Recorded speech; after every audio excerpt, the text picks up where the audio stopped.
Hello dears, welcome back to ISK ISA English. Hello dear students.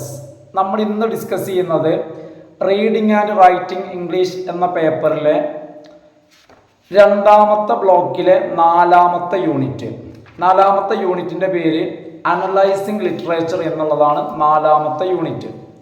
അപ്പോൾ നമ്മൾ നാലാമത്തെ യൂണിറ്റിലെ ഇന്ന് നമ്മൾ അനലൈസ് ചെയ്യുന്നത് ദ ഓപ്പൺ വിൻഡോ എന്ന സ്റ്റോറിയാണ്. The open window. ഈ സ്റ്റോറി എഴുതിയിട്ടുള്ളത് ഹെക്ടർ ഹ്യൂഗ് മുൻറോ. അപ്പം അദ്ദേഹം ഫേമസ് ആയിട്ടുള്ളത് നമുക്കെല്ലാം അറിയുന്നത് അദ്ദേഹത്തിൻ്റെ തൂലികാനാമമാണ്. എന്താന്ന് വെച്ച് കഴിഞ്ഞാൽ he writes using the pen name Saki. Saki എന്നുള്ള തൂലികാനാമത്തിലാണ് അദ്ദേഹം ഫേമസ് ആയിരിക്കുന്നത്. അദ്ദേഹം സ്കോട്ടിഷ് റൈറ്ററാണ്. സ്കോട്ടിഷ് റൈറ്റർ എന്ന് പറഞ്ഞു കഴിഞ്ഞാൽ സ്കോട്ട്ലൻഡുകാരനായിട്ടുള്ള റൈറ്ററെയാണ് നമ്മൾ എന്ത് വിളിക്കുക? സ്കോട്ടിഷ് റൈറ്റർ എന്ന് വിളിക്കുക. എന്തൊക്കെയാണ് അദ്ദേഹത്തെ കുറിച്ച് ഇവിടെ ഡിസ്കസ് ചെയ്യുന്നത്? He writes using the pen name Zaki.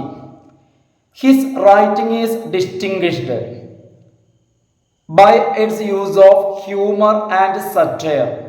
അപ്പം അദ്ദേഹത്തിൻ്റെ റൈറ്റിംഗ്സിൻ്റെ പ്രത്യേകത എന്ന് പറയുന്നത് അദ്ദേഹത്തിൻ്റെ റൈറ്റിംഗ്സിൽ ഹ്യൂമറും സറ്റയറും ഉണ്ടായിരിക്കും. ഹ്യൂമർ എന്ന് പറഞ്ഞു കഴിഞ്ഞാൽ നർമ്മം, സറ്റയർ എന്ന് പറഞ്ഞാൽ ആക്ഷേപഹാസ്യം. അപ്പം അദ്ദേഹത്തിൻ്റെ റൈറ്റിംഗ്സിൻ്റെ സവിശേഷതയാണത്, ഹ്യൂമറും സറ്റയറും. Aimed at English society and convention during the Edwardian era. അപ്പം അദ്ദേഹം പ്രധാനമായിട്ടും അദ്ദേഹത്തിൻ്റെ സറ്റയർ, ആക്ഷേപഹാസ്യം അല്ലെങ്കിൽ പരിഹാസം, പരിഹസിക്കുക എന്നുള്ളത് ലക്ഷ്യം വയ്ക്കുന്നത് എഡ്വേർഡിയൻ കാലഘട്ടത്തിലെ പാരമ്പര്യത്തെയും അതുപോലെ തന്നെ ആ ഒരു കാലഘട്ടത്തിലെ ഇംഗ്ലീഷ് സൊസൈറ്റി. അപ്പോൾ സറ്റയർ എന്ന് പറയുമ്പോൾ നമുക്കറിയാം, സറ്റയർ എന്ന് വെച്ച് കഴിഞ്ഞാൽ ഒരു അറ്റാക്കാണ്, ആക്രമണമാണ്, ആക്ഷേപമാണ്. അപ്പോൾ ഇവിടെ ഒരു പേഴ്സണൽ അറ്റാക്ക് അല്ല. അതായത് ഒരു സൊസൈറ്റിയെ, ഒരു സമൂഹത്തെ, അല്ലെങ്കിൽ സമൂഹത്തെ എന്ന് പറയുമ്പോൾ ആ ഒരു സമൂഹത്തിൽ ആ കാലഘട്ടത്തിൽ നിലനിൽക്കുന്ന ശീലങ്ങൾ അല്ലെങ്കിൽ ചില പ്രവണതകൾ, അവയാണ് എന്ത് ചെയ്യുന്നത്? ആക്ഷേപിക്കുന്നത്. അത്തരത്തിൽ എഴുതുന്നവയാണ് എന്ത്? സറ്റയർ.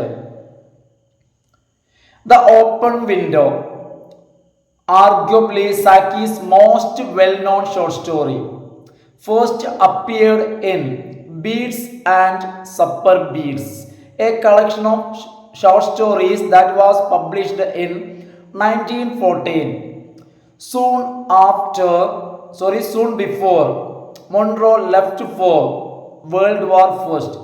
അപ്പോൾ അദ്ദേഹത്തിൻ്റെ ഈ ഫേമസ് ആയിട്ടുള്ള ദ ഓപ്പൺ വിൻഡോ എന്നുള്ള ഷോർട്ട് സ്റ്റോറി ആദ്യമായിട്ട് പബ്ലിഷ് ചെയ്യുന്നത് 1914 അദ്ദേഹം ഒന്നാം ലോക മഹായുദ്ധത്തിലേക്ക് പോകുന്നതിന് മുൻപ് ഇത് പബ്ലിഷ് ചെയ്തത് ബീഡ്സ് ആൻഡ് സൂപ്പർ ബീഡ്സ് എന്ന് പറയുന്ന ഷോർട്ട് സ്റ്റോറി കളക്ഷനിലാണ്, കളക്ഷൻ ഓഫ് ഷോർട്ട് സ്റ്റോറീസ്. അപ്പോൾ അദ്ദേഹത്തിൻ്റെ ഈ ചെറുകഥ പബ്ലിഷ് ചെയ്തു വന്ന ഷോർട്ട് സ്റ്റോറി കളക്ഷൻ്റെ പേരാണ് ബീഡ്സ് ആൻഡ് സൂപ്പർ ബീഡ്സ്. അപ്പോൾ ഒരു മാർക്കിനൊക്കെ ഈ പേര് ചോദിക്കാം. Most people enjoy the open window for its unexpected conclusion, which reveals that the readers are also misled by the protagonist's Vera's grim tale of death and desperation. അപ്പോൾ എന്താണെന്ന് വെച്ച് കഴിഞ്ഞാൽ ഇതിലെ പ്രോട്ടാഗണിസ്റ്റ് എന്ന് പറയുന്നത് വെറ എന്ന് പറയുന്ന 14 വയസ്സുകാരി പെൺകുട്ടിയാണ്. അപ്പോൾ അവളുടെ സംസാരം, വെറയുടെ സംസാരം റീഡേഴ്സിനെ മിസ്ലീഡ് ചെയ്യിപ്പിക്കാം. അതായത് ഈ കഥയുടെ കൺക്ലൂഷനിൽ റീഡേഴ്സിനെ മിസ്ലീഡ് ചെയ്യിപ്പിക്കുന്ന തരത്തിൽ സംസാരം നമുക്ക് ഇതിലെ പ്രോട്ടാഗണിസ്റ്റ് ആയിട്ടുള്ള വെറയുടെ ഭാഗത്ത് നമുക്ക് കാണാം. Reveals that the readers are also misled by the protagonist Vera's grim tale of death and desperation. അപ്പോൾ അവരൊരു മരണത്തെക്കുറിച്ചുള്ളൊരു കഥ പറയുന്നുണ്ട്. അതായത് നമ്മളിനി കഥയിലേക്ക് പോവാണ്. അപ്പോൾ എന്താണ് അവൾ പറഞ്ഞ കഥ എന്നുള്ളത് ഞാൻ ആ സ്റ്റോറി നിങ്ങൾക്ക് എക്സ്പ്ലെയിൻ ചെയ്തു തരാം. The following is the complete version of the short story. അപ്പോൾ ഇനി നമ്മൾ ആ ഷോർട്ട് സ്റ്റോറിയുടെ കംപ്ലീറ്റ് വേർഷൻ, അപ്പോൾ ഇവിടെ കംപ്ലീറ്റ് വേർഷൻ പറയാന്ന് വെച്ച് കഴിഞ്ഞാൽ എക്സാമിന് ഇത്തരത്തിൽ തരുന്ന അനലൈസ് ചെയ്യാൻ പറഞ്ഞിട്ട്, അപ്പോൾ നമ്മൾ കഴിഞ്ഞ ക്ലാസ്സിൽ നമ്മൾ ഡിസ്കസ് ചെയ്ത് കലാമിൻ്റെ എസ്സേ. അപ്പോൾ എന്താന്ന് വെച്ച് കഴിഞ്ഞാൽ, അപ്പോൾ ഇവിടെ ഇത്തരത്തിൽ അനലൈസ് ചെയ്യാൻ നമുക്ക് നൽകുന്ന, അതായത് ആ ലിറ്റററി പീസിൽ നിന്നും അതിൻ്റെ ഉള്ളിൽ നിന്നും ക്വസ്റ്റ്യൻസ് വരുന്നുണ്ട്. അപ്പോൾ അതുകൊണ്ടാണ് ഇത്തരത്തിലുള്ള ലിറ്റററി പീസ് അനലൈസ് ചെയ്യുന്നത്. ജസ്റ്റ് അത് ഞാനൊന്ന് വായിച്ചത് എന്താണെന്ന് എക്സ്പ്ലെയിൻ ചെയ്യുന്നത്. അപ്പോൾ നമ്മളെ സ്റ്റോറിയുടെ പേര് ദ ഓപ്പൺ വിൻഡോ, തുറന്നിട്ടിരിക്കുന്ന വിൻഡോ. അപ്പോൾ ഇവിടെ വിൻഡോ കൊണ്ട് ഉദ്ദേശിക്കുന്നത് ഒരു ഫ്രഞ്ച് വിൻഡോ ആണ്. ഫ്രഞ്ച് വിൻഡോ എന്ന് വെച്ച് കഴിഞ്ഞാൽ ഒരാൾക്ക് കടന്നു വരാവുന്ന, നമ്മുടെ നാട്ടിൽ നമ്മുടെ ഭാഷയിൽ പറയുകയാണെങ്കിൽ ഡോറ്, അത്തരത്തിലുള്ള ഒരു വ്യക്തിക്ക് അകത്തേക്ക് കടന്നു വരാം. And then he can go out, പുറത്തേക്ക് പോകാനും കഴിയും. അത്തരം ഒരു വിൻഡോ, അത്തരം ഒരു സെറ്റപ്പാണ് ഇവിടുത്തെ open window. My aunt will be down presently, Mr. Nettle said a very self-possessed young lady of 14. അതായത് വളരെ സെൽഫ് പൊസസ്ഡ് ആയിട്ടുള്ള, വളരെ കോൺഫിഡൻസോട് കൂടി സംസാരിക്കുന്ന 14 വയസ്സുകാരിയായിട്ടുള്ള വെര, അതാണ് അവളുടെ പേര്. അവള് മിസ്റ്റർ നെറ്റൽ എന്ന് പറയുന്ന കഥാപാത്രത്തോട് പറയാണ്, എൻ്റെ ആൻറ്റി ഇപ്പോൾ വരും. ഇൻ ദ മീൻ ടൈം, അതുവരെ you must try and put up with me, നിങ്ങൾ ഞാനുമായിട്ട് അഡ്ജസ്റ്റ് ചെയ്യണം. അപ്പോൾ മിസ്റ്റർ നറ്റൽ എന്ന് പറയുന്ന ആള് ഈ വീട്ടിലേക്ക് വന്നിരിക്കുകയാണ്. ആ വന്ന സമയത്ത് ആ ആളെ വെൽക്കം ചെയ്യുന്നത്, അയാളെ സ്വീകരിക്കുന്നത് ആ വീട്ടിൽ വെറ എന്ന് പറയുന്ന പെൺകുട്ടിയാണ്. അവൾ മിസ്റ്റർ നറ്റലിനോട് പറയാണ്, ആൻറ്റി ഇപ്പോൾ വരും. ഇൻ ദ മീൻ ടൈം, അതുവരെ, ആ ഒരു സമയം വരെ you must try and put up with me, നിങ്ങൾ ഞാനുമായിട്ട് അഡ്ജസ്റ്റ് ചെയ്ത് സംസാരിച്ചിരിക്കും. ഫ്രാംപ്റ്റൺ നെറ്റൽ, ആ വീട്ടിലേക്ക് വന്ന ആളെ പേരാണ് എന്ത്? ഫ്രാംപ്റ്റൺ natal. endeavored to say the correct something which should duly flatter the needs of the moment. ഈ ഒരു സമയത്ത് മിസ്റ്റർ നെറ്റൽ, അയാൾ ചില മാനസികമായിട്ടുള്ള ചില ബുദ്ധിമുട്ട്, ഒരു നെർവ് ബ്രേക്ക് ഡൗൺ ഉള്ള ഒരാളാണ്. ഈ വ്യക്തി ചിലതൊക്കെ പറയാൻ ശ്രമിച്ചു. എത്തരത്തിൽ എന്ന് വെച്ച് കഴിഞ്ഞാൽ which should duly flatter the needs of the moment, ആ സമയത്ത് അയാളോട് സംസാരിക്കുന്ന നീസ്, ആ ഒരു അനന്തരവൾ വെര, അവളുടെ പ്രാധാന്യത്തെ അല്ലെങ്കിൽ അവളെ അല്പം പുകഴ്ത്തിയിട്ട്, ഒരിക്കലും അവളെ ഇകഴ്ത്താത്ത തരത്തിൽ, എന്നാൽ without unduly discounting the odd that was to come, എന്നാൽ വരാനിരിക്കുന്ന അവളുടെ അമ്മായിയെയും എന്ത് ചെയ്യാൻ പാടില്ല, ഒന്ന് താഴ്ത്തി കെട്ടാൻ പാടില്ല. അപ്പൊ അയാള് രണ്ടുപേരെയും, ഇപ്പൊ അയാൾ സംസാരിച്ചു കൊണ്ടിരിക്കുന്ന വെര എന്ന് പറയുന്ന പെൺകുട്ടിയെയും ഇനി വരാനിരിക്കുന്ന അവളുടെ ആൻറ്റിയെയും, രണ്ടുപേരെയും അത്യാവശ്യം ഫ്ലാറ്റർ ചെയ്തുകൊണ്ട് തന്നെ, പൊക്കിക്കൊണ്ട് തന്നെ സംസാരിച്ചു. Privately he doubted more than ever whether these formal visits on a succession of total strangers, അയാൾ ആ സമയത്ത് അയാളെ മനസ്സിലായിട്ട് ചിന്തിക്കുകയാണ്, ഇത്തരത്തിൽ തീർത്തും വിചിത്രരായിട്ടുള്ള, തനിക്ക് പരിചയമില്ലാത്ത ഇത്തരം സ്ട്രേഞ്ചേഴ്സിനെ മീറ്റ് ചെയ്യുന്നത് കൊണ്ട് would do much towards helping the nerve cure, താനിപ്പോൾ അനുഭവിച്ചു കൊണ്ടിരിക്കുന്ന തൻ്റെ നെർവ് ക്യൂർ, മാനസികമായിട്ടുള്ള പ്രശ്നങ്ങൾ, അതിന് വല്ല ഗുണവും ഉണ്ടാകുമോ? Which he was supposed to be undergoing, അത്തരം ഒരു നെർവ് ക്യൂർ, ഒരു മാനസികമായിട്ടുള്ള ഒരു സമ്മർദ്ദം, ഒരു മെന്റൽ ഡിപ്രഷൻ, അത്തരം ഒരു അവസ്ഥയിലൂടെയാണ് മിസ്റ്റർ നട്ടൽ ഇപ്പോൾ കടന്നുപോയിക്കൊണ്ടിരിക്കുന്നത്. അപ്പോൾ അതിനൊരല്പം ആശ്വാസം കിട്ടും എന്ന പ്രതീക്ഷയിൽ ഡോക്ടേഴ്സിൻ്റെ സജഷൻ, നിർദ്ദേശം അനുസരിച്ചാണ് മിസ്റ്റർ നട്ടൽ ഇവിടെ എത്തിയിട്ടുള്ളത്. അപ്പോൾ ഇവിടെ എത്തിക്കഴിഞ്ഞപ്പോൾ ഇവിടെ എല്ലാം തീർത്തും അപരിചിതരായിട്ടുള്ള ആളുകളാണ്, സ്ട്രേഞ്ചേഴ്സാണ്. അപ്പോൾ ഇത്തരത്തിലുള്ള അപരിചിതരായിട്ടുള്ള ആളുകളെ കാണുന്നത് തൻ്റെ ഈ ഒരു രോഗത്തിന് അല്ലെങ്കിൽ തൻ്റെ ഉദ്ദേശത്തിന് പോസിറ്റീവായിട്ട് വല്ല ഗുണവും അല്ലെങ്കിൽ ഏതെങ്കിലും തരത്തിൽ പോസിറ്റീവായിട്ട് ഇതുകൊണ്ട് തനിക്ക് എന്തെങ്കിലും പ്രയോജനം ഉണ്ടാകുമോ? I know how it will B. അയാൾ ഓർക്കാണ്, അയാളെ വീട്ടിൽ നിന്നും പോരുന്ന സമയത്ത് അയാളുടെ സിസ്റ്റർ അയാളോട് പറയാണ്. His sister had said when he was preparing to migrate to this rural retreat. ഈ ഗ്രാമപ്രദേശത്തിലേക്ക് അയാളുടെ വീട്ടിൽ നിന്നും ഇറങ്ങിത്തിരിക്കുമ്പോൾ അയാളുടെ സിസ്റ്റർ അയാളോട് പറഞ്ഞു, അവിടെ ചെന്ന് കഴിഞ്ഞാൽ I know how it will be, എന്തായിരിക്കും നിങ്ങളുടെ അവസ്ഥ എന്നെനിക്കറിയാം. എന്തായിരിക്കും എന്നാണ് അവൾ മനസ്സിലാക്കുന്നത്. You will bury yourself down there, നിങ്ങൾ അവിടെ ഒരു ഭാഗത്ത് നിങ്ങൾ ആരോടും സംസാരിക്കാതെ ഒതുങ്ങിക്കൂടിയിരിക്കും. Not speak to a living soul, ഒരു മനുഷ്യാത്മാവിനോട് പോലും നിങ്ങൾ സംസാരിക്കില്ല. And your nerves will be worse than ever from moping. മാത്രമല്ല നിങ്ങളുടെ നെർവ്സ്, നിങ്ങളുടെ ഇപ്പോഴത്തെ അവസ്ഥയുണ്ടല്ലോ, ഈ അവസ്ഥ നിങ്ങൾ അവിടെ ചെന്ന് ഇത്തരത്തിൽ നിങ്ങൾ നിന്ന് കഴിഞ്ഞാൽ നിങ്ങളുടെ ഇപ്പോഴത്തെ രോഗം എന്ത് ചെയ്യും, വളരെ വഷളാകും, നിങ്ങൾക്കൊരു ഗുണം ഉണ്ടാവില്ല. അല്ലെ, നിങ്ങൾ ഇങ്ങനെ ചെന്ന് കഴിഞ്ഞാൽ ആരോടും സംസാരിക്കില്ല. അതുകൊണ്ട് I shall just give you letters of introduction to all the people I know there. അവിടെയുള്ള എനിക്ക് പരിചയമുള്ള, എനിക്ക് അറിയാവുന്ന കുറച്ച് ആളുകളെ പരിചയപ്പെടുത്തിക്കൊണ്ടുള്ള കത്ത് ഞാൻ നിങ്ങൾക്ക് നൽകാം. നിങ്ങൾ അവിടെ ചെല്ലുക, ആ ആളുകൾക്ക് ഈ കത്ത് കൊടുക്കുക. അവർ ഈ കത്ത് വായിച്ചു കഴിഞ്ഞാൽ നിങ്ങളെ മനസ്സിലാവും, നിങ്ങളോട് അവർ സംസാരിക്കും. ഇതാണ് സഹോദരി പറഞ്ഞത്. അങ്ങനെ സം ഓഫ് ദം, കുറച്ച് ലെറ്റേഴ്സ്, കുറച്ച് ആളുകൾക്കുള്ള ഇൻട്രൊഡ്യൂസ് ചെയ്യുന്ന കുറച്ച് കത്തുകൾ സഹോദരി കൊടുത്തു വിട്ടിട്ടുണ്ട്. As far as I can remember were quite nice. അവൾ പറയാണ്, അതായത് എനിക്ക് അവിടെ കൊള്ളാവുന്നവരെന്ന് ഞാൻ ഓർമ്മിക്കുന്ന എത്ര ആളുകളുണ്ടോ അത്രയും ആളുകൾക്ക് നിങ്ങളെ ഇൻട്രൊഡ്യൂസ് ചെയ്യുന്ന, പരിചയപ്പെടുത്തുന്ന കത്തുകൾ ഇയാൾ യാത്ര പുറപ്പെടുന്ന സമയത്ത് ഇയാളുടെ കൈവശം കൊടുത്തേൽപ്പിച്ചു. ഫ്രാംപ്ടൺ ആശ്ചര്യപ്പെടുകയാണ്.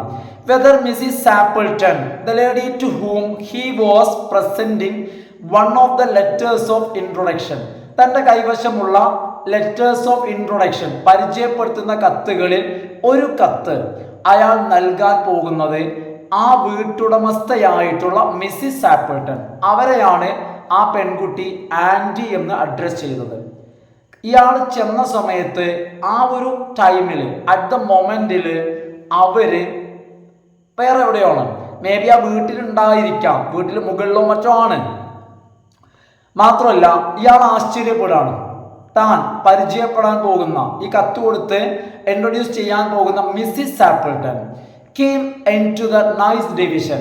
തൻ്റെ സഹോദരി അവൾക്കറിയാവുന്ന നൈസായിട്ടുള്ള ആളുകൾ എന്ന് പറഞ്ഞല്ലോ, ആ ഡിവിഷൻ, ആ വിഭാഗത്തിൽ ഉൾപ്പെടുന്ന ഒരു വ്യക്തിയാണ് ആര്, ഈ മിസ്സിസ് സാപ്പിൾട്ടൺ.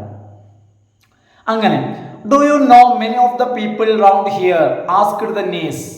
അനന്തിരവൾ, അതായത് വെര, ആ പെൺകുട്ടി ഉണ്ടല്ലോ, ആ പെൺകുട്ടി ഇയാളോട് ചോദിക്കുക, നിങ്ങൾക്കിവിടെ ഈ ഒരു പ്രദേശത്ത് നിങ്ങൾക്ക് അധികം ആളുകളെ അറിയുമോ? When she judged that they had sufficient silent communion, അവർക്കിടയിൽ അത്യാവശ്യം ഇപ്പോൾ നിശബ്ദത ഉണ്ടായി. കാരണം കുറച്ച് സമയം ആവശ്യത്തിന് ഇപ്പോൾ രണ്ടുപേരും പരസ്പരം മിണ്ടാതിരുന്നു. ഇനി വല്ലതൊക്കെ മിണ്ടി പറയാം എന്ന് മനസ്സിലാക്കിയ ശേഷം അവൾ ആദ്യമായി ചോദിക്കാണ്, നിങ്ങൾ ഇവിടെ ആദ്യമായിട്ടാണോ? നിങ്ങൾക്കിവിടെ അധികം ആളുകളെ പരിചയമുണ്ടോ? അയാളെ മറുപടി എന്താ? Hardly a soul said Framton. Framton പറയാണ്, എനിക്കിവിടെ ഒരു മനുഷ്യ ആത്മാവിനെ പോലും അറിയില്ല. നമുക്കറിയാം ഹാർഡ്ലി നെഗറ്റീവാണ്. ഹാർഡ്ലി എ സോൾ, ഒരു ആത്മാവിനെ പോലും എനിക്കറിയില്ല. My sister was staying here at the rectory some 4 years ago. പിന്നെയുള്ള ബന്ധം എന്താ? എൻ്റെ സഹോദരി ഒരു 4 വർഷം മുൻപ് ഇവിടെ ഒരു റെക്ടറിയിൽ താമസിച്ചിരുന്നു. ഇപ്പൊ റെക്ടറി എന്ന് പറഞ്ഞു കഴിഞ്ഞാൽ പുരോഹിതന്മാർ താമസിക്കുന്ന വസതി. അത്തരം ഒരു വസതിയിൽ, താമസ സ്ഥലത്ത് എൻ്റെ സഹോദരി ഒരു 4 വർഷം മുൻപ് താമസിച്ചിരുന്നു. She gave me letters of introduction to some of the people here. ആകെയുള്ള ഒരു പരിചയം എന്ന് പറയുന്നത്, എൻ്റെ സഹോദരി ഞാനിങ്ങോട്ട് പോരുമ്പോൾ ചില ആളുകളെ പരിചയപ്പെടുത്തുന്ന ഏതാനും കത്തുകൾ തന്നു വിട്ടിട്ടുണ്ട്. He made the last statement. അയാളുടെ അവസാനത്തെ വാചകം പറഞ്ഞത് in A tone of distinct regret, ഒരു കുറ്റബോധത്തിലാണ്. ഒരു പക്ഷേ ഇവിടെ എത്തിയതിന് ശേഷം വരണ്ടായിരുന്നു എന്നൊരു തോന്നൽ അയാൾക്കുണ്ടായിരിക്കാം. അതുകൊണ്ടായിരിക്കാം ലാസ്റ്റ് വാചകം അയാൾ പറഞ്ഞത് in A tone of regret, കുറ്റബോധം, പശ്ചാത്താപം.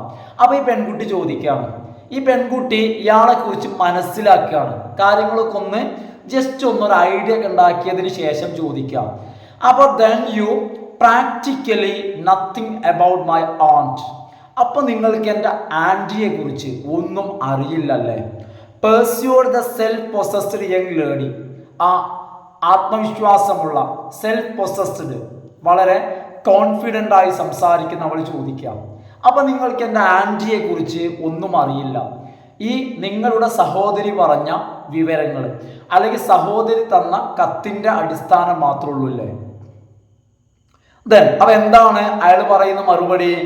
Only her name and address, എനിക്ക് അവരുടെ പേരറിയാം, അതുപോലെ തന്നെ മേൽവിലാസം അറിയാം. Admitted the caller, caller means സന്ദർശകൻ, മിസ്റ്റർ നറ്റൽ. അയാൾ തുറന്നു പറയാണ്, he was wondering whether Mrs Sappleton was in the married or widowed state. അതുപോലും അയാൾക്ക് അറിയില്ല. മിസ്സിസ് സാപ്പിൾട്ടൺ, താൻ ഇനി കാണാനിരിക്കുന്ന മിസ്സിസ് സാപ്പിൾട്ടൺ വിധവയായിരിക്കുമോ അതല്ല മാരീഡായ അവസ്ഥയിലായിരിക്കുമോ. And undefinable something about the room seem to suggest masculine habitation. Just ഒന്ന് നിരീക്ഷിച്ച് നോക്കുമ്പോൾ, ആ വീട് നോക്കുമ്പോൾ അവിടെ ഒരു മസ്കുലിൻ ഹാബിറ്റേഷൻ, അവിടെ ഒരു പുരുഷൻ താമസിക്കുന്നുണ്ടോ ഇല്ലേ എന്നുള്ളത് ഒന്ന് വ്യക്തമായിട്ട് മനസ്സിലാവുന്നില്ല. ഒരു പുരുഷന്റെ പ്രസൻസ് ഒന്നും അയാൾക്ക് അങ്ങോട്ട് മനസ്സിലാക്കാൻ പറ്റുന്നില്ല. ഇവിടെ ആണുങ്ങൾ താമസിക്കുന്നുണ്ടോ ഇല്ലയോ ഒന്നും ആ വീടിന്റെ അറ്റ്മോസ്ഫിയർ വെച്ചിട്ട് അൺഡിഫൈനബിൾ, ഒന്നും പറയാൻ വയ്യ. ഇങ്ങനെ അയാൾ ചിന്തിച്ചുകൊണ്ടിരിക്കുക. ഈ സമയത്താണ് പെട്ടെന്ന് അവൾ സംസാരിച്ചു തുടങ്ങുന്നത്. ആര്? വെര. എന്താ വെര പറയുന്നത്? Her great tragedy happened just 3 years ago. 3 വർഷം മുൻപാണ് അവരുടെ ജീവിതത്തിലെ ആ ദുരന്തം സംഭവിച്ചത്. Said the niece, said the child, അവൾ പറയാം. അപ്പോ ഏകദേശം 4 കൊല്ലം മുൻപ് നടന്ന കാര്യം ആർക്കറിയണ്ടായിരിക്കും? ഈ മിസ്റ്റർ ഫ്രാങ്ക്ടൺ നെറ്റലിന്റെ സഹോദരിക്ക് അറിയണ്ടായിരിക്കും. അപ്പൊ അതുകൊണ്ട് വളരെ കണ്ണിങ് ആയിട്ട് ആ പെൺകുട്ടി പറയാണ്, 3 കൊല്ലം മുൻപാണ് ഈ ഒരു ട്രാജഡി നടന്നത്. That would be since your sister's time. അത് എപ്പോഴായിരിക്കാം?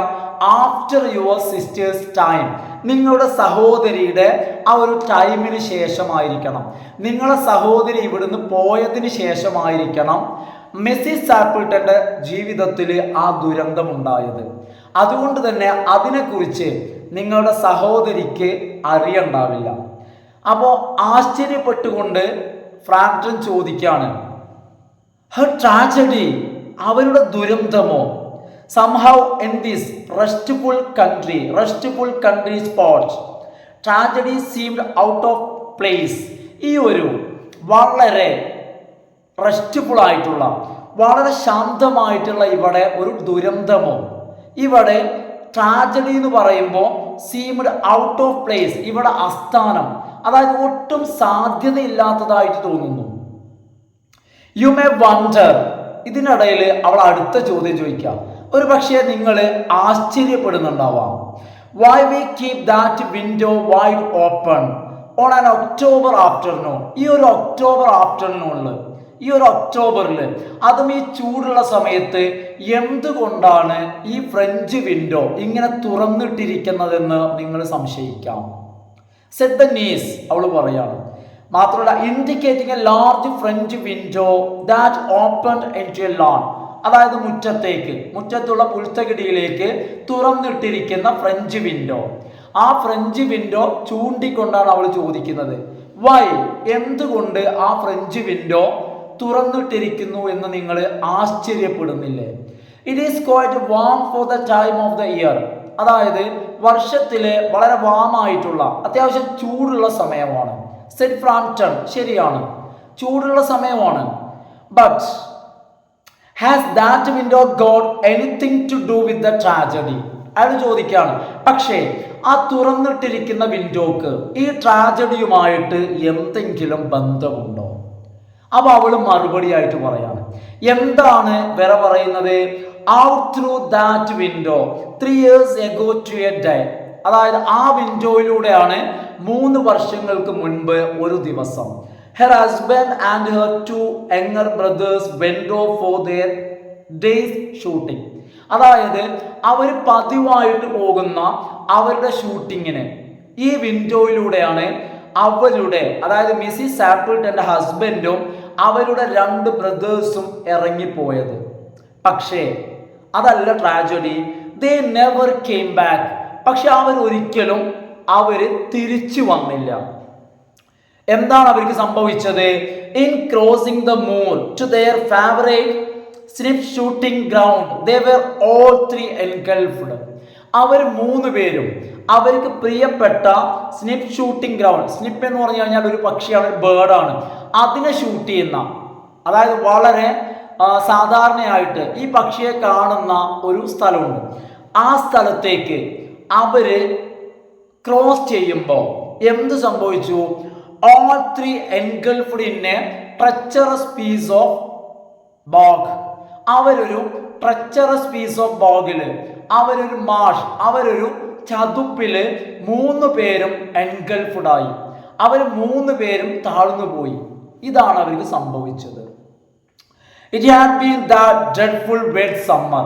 ഇത് നടന്നത് ഒരു സമ്മറിലാണ്. ഈ ദുരന്തം നടന്നത്. You know, places that were safe in other years gave way suddenly without warning. അതായത് മുൻ വർഷങ്ങളിലോ മറ്റു സമയങ്ങളിലോ നമ്മൾ വരുന്ന സമയത്ത് വളരെ സേഫ് ആയിരിക്കുന്ന സ്ഥലങ്ങൾ ഒരു സൂചനയും തരാതെ ആയിരിക്കും ഇത്തരത്തില് പെട്ടെന്ന് എന്ത് ചെയ്യുന്നത്? ഒരു ഇത്തരത്തിലുള്ള ചതുപ്പായിട്ട് അല്ലെങ്കിൽ ഈ ഒരു അവസ്ഥയിലേക്ക് മാറുന്നത്. Places that were safe in other years. അപ്പൊ ഇതിന് മുൻ വർഷങ്ങളില് മുൻപ് വരുന്ന സമയത്ത് ഇത്തരം സ്ഥലങ്ങൾ എന്തായിരിക്കും? സുരക്ഷിതമായിരിക്കും. അത്തരം സ്ഥലങ്ങളായിരിക്കും പെട്ടെന്ന് യാതൊരു വാർണിങ്ങോ യാതൊരു മുൻകരുതലോ സൂചനയോ നൽകാതെ പെട്ടെന്ന് എന്ത് ചെയ്യുന്നത്? ചതുപ്പിന്റെ സ്വഭാവം അല്ലെങ്കിൽ ചതുപ്പായി മാറുന്നത്. ഇതിന്റെ ഏറ്റവും വലിയ ദുരന്തം എന്ന് പറയുന്നത് their bodies were never recovered. ഈ 3 പേരുടെയും ഡെഡ് ബോഡി, അവരുടെ ശവശരീരങ്ങൾ പോലും കിട്ടിയില്ല എന്നുള്ളതാണ്. That was the dreadful part of it. ഇതാണ് ഇതിന്റെ ഏറ്റവും ഭീകരമായ ഈ ഒരു ട്രാജഡിയുടെ വശം. Here the child's voice lost its self possessed note and became falteringly human. ഇത് പറയുമ്പോൾ ആ പെൺകുട്ടിയുടെ സ്വരത്തിന്റെ ആ ഒരു സെൽഫ് പൊസസ്ഡ്, ആ ഒരു കോൺഫിഡൻസ്, അതിൻ്റെ ഒരു ദൃഢത നഷ്ടപ്പെട്ടു. അവരുടെ സ്വരം ഫാൾട്ടറിംഗ്ലി ഹ്യൂമൻ, അതായത് ഇടറുന്ന, മനുഷ്യത്വം കാണിക്കുന്ന, സങ്കടം കാണിക്കുന്ന ഇടർച്ച, മാനുഷികമായിട്ടുള്ള ഇടർച്ച ആ പെൺകുട്ടിയുടെ സ്വരത്തിൽ വന്നു. അവളിത് പറയുമ്പോൾ അവളുടെ ശബ്ദം ഇടറി. അവൾ പറയാം, poor aunt always thinks that. പാവം അമ്മായി എല്ലായ്പ്പോഴും ചിന്തിക്കുന്നുണ്ട്. They will come back someday. They and the little brown spaniel. അവരെല്ലാം ഒരു ദിവസം തിരിച്ചു വരും. അവർ മാത്രമല്ല, അവരുടെ കൂടെ ആ വളർത്തു dog സ്പാനിയലും. That was lost with them. ആ സ്പാനിയലും അവരുടെ പ്രിയപ്പെട്ട ഡോഗും അവരുടെ കൂടെ നഷ്ടപ്പെട്ടു. Walk in at that window just as they used to do. സാധാരണ അവർ പോയി കഴിഞ്ഞാൽ എങ്ങനെയാണോ അവർ ഈ വിൻഡോയിലൂടെ മടങ്ങി വരുന്നത്, അതുപോലെ അവർ തിരിച്ചു വരും എന്ന പ്രതീക്ഷയിലാണ് അമ്മ ഇപ്പോഴും. ആഫ്റ്റർ 3 years 3 വർഷങ്ങൾക്ക് ശേഷവും. So that is why the window is kept open every evening. അതുകൊണ്ടാണ് ഈ വിൻഡോ എല്ലാ വൈകുന്നേരങ്ങളിലും തുറന്നിടുന്നത്. till it is quite dusk. നന്നായിട്ട് വൈകുന്നേരമാകുന്നത് വരെ വിൻഡോ തുറന്നിടുന്നു. അവർ വരും എന്ന പ്രതീക്ഷയിലാണ്. Poor dear aunt, പാവം അമ്മായി. She has often told me അമ്മായി ഇടയ്ക്കിടയ്ക്ക് എന്നോടും പറയാറുണ്ട്. ഹൗ ദേ വെന്റ് ഔട്ട്, എങ്ങനെയാണ് അവര് ആ വേട്ടക്ക് പോയത്. Her husband with his white water proof coat over his arm, അവരുടെ ഹസ്ബൻഡ് അവരുടെ വാട്ടർ പ്രൂഫ് കോട്ട് അയാളുടെ കൈക്ക് മുകളിൽ ഇട്ടിരുന്നു. And Ronnie her youngest brother, അവരുടെ ഇളയ സഹോദരൻ റോണി സിംഗിങ്, അവൻ പാടിക്കൊണ്ടാണ് പോയത്. Bertie why do you bound as it always did to tease her, അവൾ ആ ഒരു യങ്ങർ ബ്രദർ അവളെ കളിപ്പിക്കുന്നതിന് ടീസ് ചെയ്യുന്നതിന് വേണ്ടി ഈ പാട്ട് ഇടയ്ക്കിടയ്ക്ക് പാടാറുണ്ട്. Because she said it got on her nervous. അപ്പം എന്താന്ന് വെച്ച് കഴിഞ്ഞാൽ ഈ പാട്ട് കേട്ട് കഴിഞ്ഞാൽ അവൻ്റെ ഈ ഒരു പാട്ട് കേൾക്കുമ്പോൾ അവൾക്ക് ദേഷ്യം വരും, അല്ലെങ്കിൽ അവൾക്ക് സങ്കടം വരും. അപ്പം ഇത് പാടിയിട്ട് അവളെ ബുദ്ധിമുട്ടിപ്പിക്കുക അല്ലെങ്കിൽ രസിപ്പിക്കുക എന്നുള്ളത് അവൻ്റെ ഒരു രീതിയാണ്. ഡു യു നോ, ഇതെല്ലാം കഴിഞ്ഞ് അവസാനമായിട്ട് അവൾ മിസ്റ്റർ നട്ടലിനോട് ചോദിക്കാം, നിങ്ങൾക്ക് അറിയോ, sometimes on still quiet evenings like this, ഇതുപോലുള്ള ചില ക്വയറ്റായിട്ടുള്ള ചില വൈകുന്നേരങ്ങളിൽ I almost get A creepy feeling that, എനിക്കും ചിലപ്പോൾ തോന്നാറുണ്ട്, അതായത് they will all walking through that window, അവരെല്ലാവരും ഈ വിൻഡോയിലൂടെ പോയ പോലെ അല്ലെങ്കിൽ പതിവ് പോലെ തിരിച്ചു വരും എന്നൊരു തോന്നൽ ഇതുപോലുള്ള ചില വൈകുന്നേരങ്ങളിൽ എനിക്കും തോന്നാറുണ്ട്. അപ്പോൾ ഇവിടെ കഴിഞ്ഞിട്ടില്ല. അപ്പോൾ ഏകദേശം ഇതിൻ്റെ ഒരു ഹാഫ് ഞാനിപ്പോൾ പറഞ്ഞിട്ടുണ്ട്. ഒരു ഹാഫ് ഭാഗമാണ് ഈ ഓപ്പൺ വിൻഡോ എന്ന സ്റ്റോറിയുടെ ഒരു ഹാഫ് നമ്മളിപ്പോൾ ഡിസ്കസ് ചെയ്തു. ഇനി നമുക്കിതിൻ്റെ നെക്സ്റ്റ് ഹാഫ്, ഇതിൻ്റെ സെക്കൻഡ് ഹാഫ് നമുക്ക് നമ്മളുടെ അടുത്ത വീഡിയോയിൽ നമുക്ക് ഡിസ്കസ് ചെയ്യാം. അപ്പോൾ തൽക്കാലം ഞാൻ ഇന്നത്തെ വീഡിയോ വൈൻഡപ്പ് ചെയ്യാണ്. അപ്പോൾ ഞാൻ പതിവ് പോലെ അപ്പോൾ എന്ത് ചെയ്യുക, ഈ ഭാഗം നിങ്ങൾ ശ്രദ്ധിച്ച് കേൾക്കുക. അപ്പോൾ ഈ ഒരു സ്റ്റോറിയുടെ ഉള്ളിൽ നിന്നും 1 മാർക്കിനോ 2 മാർക്കിനൊക്കെയുള്ള ക്വസ്റ്റ്യൻസ് വരാം. ക്വസ്റ്റ്യൻ പേപ്പറിൽ ഇങ്ങനെ ചോദിച്ച് കണ്ടിട്ടുണ്ട്. അപ്പോൾ അതുകൊണ്ട് നിങ്ങളൊന്ന് ശ്രദ്ധിച്ച് കേൾക്കുക, അതുപോലെ തന്നെ വായിക്കുക. എന്തെങ്കിലുമൊക്കെ ഡൗട്ട്സ് ഉണ്ടെങ്കിൽ ജസ്റ്റ് എന്ത് ചെയ്യുക, ഒന്ന് കമൻറ്റ് ചെയ്യുക, ഞാൻ അതിൻ്റെ റിപ്ലൈ നൽകും. നിങ്ങൾ എന്ത് ചെയ്യുക, സാധാരണ പറയുന്ന പോലെ തന്നെ നിങ്ങളൊക്കെ ഒന്ന് ലൈക്ക് ചെയ്തിട്ട് കാണുക. അതുപോലെ തന്നെ ആദ്യമായിട്ട് കാണുന്ന ആളുകൾ സബ്സ്ക്രൈബ് ചെയ്തൊന്ന് സപ്പോർട്ട് ചെയ്യുക. Okay, thanks for watching.